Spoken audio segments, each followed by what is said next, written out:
Fight on, family. Preston's Paradise here, back to talk some USC football with you, coming out of the ashes. And just going to talk about the offseason that USC has had on the recruiting trail, accumulating 30 hard commits, the #1 recruiting class in the country still, month by month, racking up the highest talented players at damn near every position, an historic defensive backfield class, an historic offensive line and defensive line class, just a lot of talent all across the West Coast as well as all across the country. And really going to dial in on what Lincoln Riley and this program need to do come the regular season to sustain these vibes and this positive media attention moving forward. So let's get into it.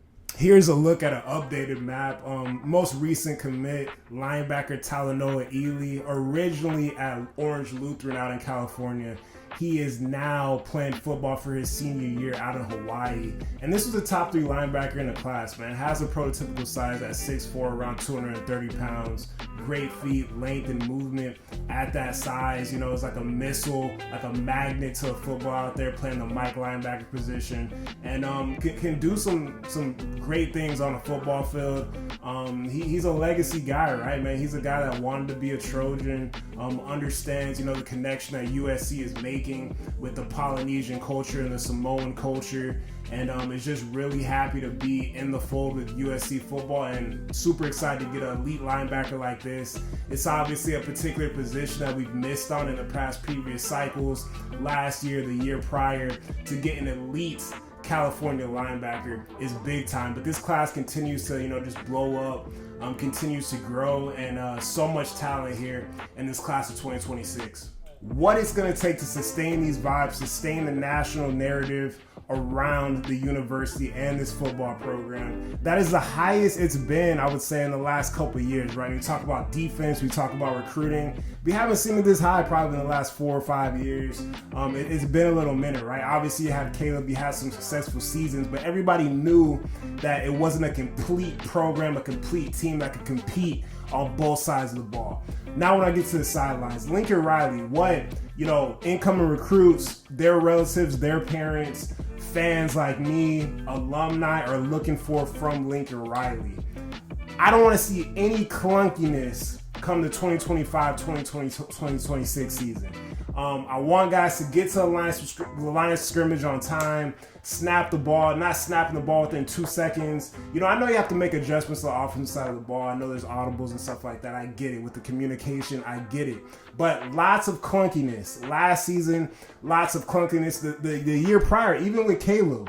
Now, you obviously dealt with the offensive line issues. That's also going to be probably the main factor going into this season on how good this team can be, is when we look at the offensive line. A lot of young faces, a lot of new faces on the offensive line when you talk about transfers and younger players really getting their opportunity and getting their shot. But Lincoln Riley, show me who you are as a leader. Show me who you are as a play caller. No clunkiness. Get right in the late game situations. And you're going to have games this year, both with Lincoln, both with Danton. If you want to keep this train rolling, if you want to keep the energy high, the morale of everybody high, everybody happy, we're going to have to compete, win a game against a team that's slightly better, slightly, more prepared, more ready, more built than the USC football program. I think you're gonna need to win a game against either an Oregon or against a Notre Dame to really solidify the change, solidify the work that Bowden is putting in, solidify the work and the things that Jen Cohen is trying to move around to get over that hump, right? When I talk about Dan Lynn, he came in as a golden child, just like Lincoln was at Oklahoma, right? This year, obviously, huge improvement over Grinch. Defense got way better. Coming in his 3rd football season as a college football coach, right? I expect improvement from him. Did some great things with not having the depth, not having the talent on the defensive side of the ball last year. I expect more out of him this year with having that depth, having that experience, and being more solidified as a defensive coordinator at the college level. So they're going to need to really show us how good and proficient they can be as college football coaches, the head coach of the defense, the head coach of the offense, and kind of overachieve a few times this season, right? We talk about how we felt after the LSU game. LSU had a little bit more talent than us. They're a little bit more prepared than us, a little bit more experienced than us. But that night, we play called the right way. The players played and showed up the right way. They were prepared the right way by the staff, by the program, and they got it done, right? So you're going to need a couple of games like that where people can see, recruits can see, family members can see, fans, alumni can see that, no, this is really changing. It's not just recruiting. It's not just people on the internet talking like me. Things are really changing, and this program is really improving at, a nice little clip right now. There's no doubt in my mind that SC will absolutely need to win one of these games come next regular season to continue the takeover of the West Coast. And to me, it's simple. I think you need to win the game on the right. I think Oregon is a more winnable game on the road, to be fair with you. And I think the stakes are higher with that particular game as well. I think, this is going to be one of our best opportunities to get them. I don't think they're as good as they think they are, or as good as the national narrative claims that they are. And I think we actually will win this game against Oregon on the road. And it's very important that we win one of these games against a team that is at least on the same talent level as us, or slightly better than us talent level wise, to show how good this staff is and how good this current roster is, come next regular season and moving forward. I mean, a win against one of these teams is really going to project how far and how long this team is playing football as we get into the winter. Here I have what I think are the toughest and the most important games for USC football come next season. You got Notre Dame, Oregon, Nebraska, and Michigan. I think you got to go 50% when you talk about these 4 games. If I had to predict, I say we get a win against Michigan. I say we get a win against Nebraska on the road. And I feel very confident in us getting a win against Oregon on the road. I know it's a rare occasion. It's a hard thing to do. But I feel very confident about this defense. And I feel confident about Jaden Mahava this offseason, as well as the running game, man.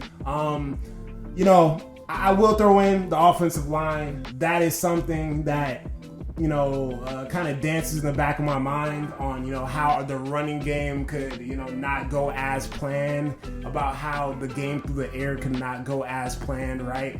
That is one caveat that I do have. But I think we can go 75% with these games here. But in order to keep the energy at where it's at and, take over the West Coast, really become a serious contender where you're getting national respect from national media and really be taken seriously across the college football landscape, you gotta go 50% from the field when it comes to these 4 opponents. At best, you gotta go 50% from the field. I suspect them to go 75% from the field. And let's get it, man. We're almost there. Let's see what happens. This brings me to the finale of this thing, man. If they're able to get one of those Notre Dame or Oregon games, if they're able to get 75% of those top 4, beat Michigan at home, get a victory against Nebraska on the road, get a victory at Oregon on the road, I think this is where you see this team at the end of the regular season in the CFP, possibly playing a home game at the Coliseum in LA. And this is really the icing on the cake. This is really how you permanently take the West Coast back over, how you permanently, strike fear in people's hearts all over the college football world and really get the energy back on SC as a perennial championship contender. This is a game that will be played in front of all children on the West Coast of the United States, or to every child and, Pop Warner kid and high school football player all across the country, man. That's what's so special about getting this national recognition, this national, coverage when it comes to the college football playoff and playing postseason college football. This would entice and just, bring the love of the game and love of the program in, you know, a lot of these young guys' hearts, like it did with me with SC growing up when I was 10, 12 years old, watching them rattle off natties and, you know, constant Rose Bowl appearances and whatnot. So this would be the most special and the most important thing to happen come the end of, you know, next regular season. I don't even think you need to go that deep in the playoffs. That would just be, you know, just extra, right? But getting to the CFP, possibly playing a home game in LA, a playoff game, and, you know, winning a game would be just beautiful, right? Obviously, you got to get through the Big Ten. Ohio State's looming. I think that's obviously the favorite to win the conference. You talk about next season in the Big Ten. But these are realistic, in my personal opinion, these are realistic things that this team could do, in my personal opinion, come 2025, 2026 regular season. And we'll see what happens, but I appreciate you guys having me, man. It's great to be back. Just a little update, man. Obviously went through some stuff. You know, things aren't ever as truly bad as you think they are, and you know, in most cases. So I will say that. I appreciate you guys for sticking with me, man. I'm so happy to be back and, you know, talking SC. You know, it's so easy for me to do, man. It's something that I love, something that I always love. And love connecting with my loyals here on this channel. Lost some subs, but those people didn't like me anyway. So at the end of the day, it is beautiful to have the subscribers and the people that stuck with me through the process. I ain't perfect. Nobody's perfect. And, you know, shouts out to all y'all, man. Hope you have a great weekend. It's great to be back. And as always, we're going to keep fighting on. The regular season is right around the corner. Peace out, everybody.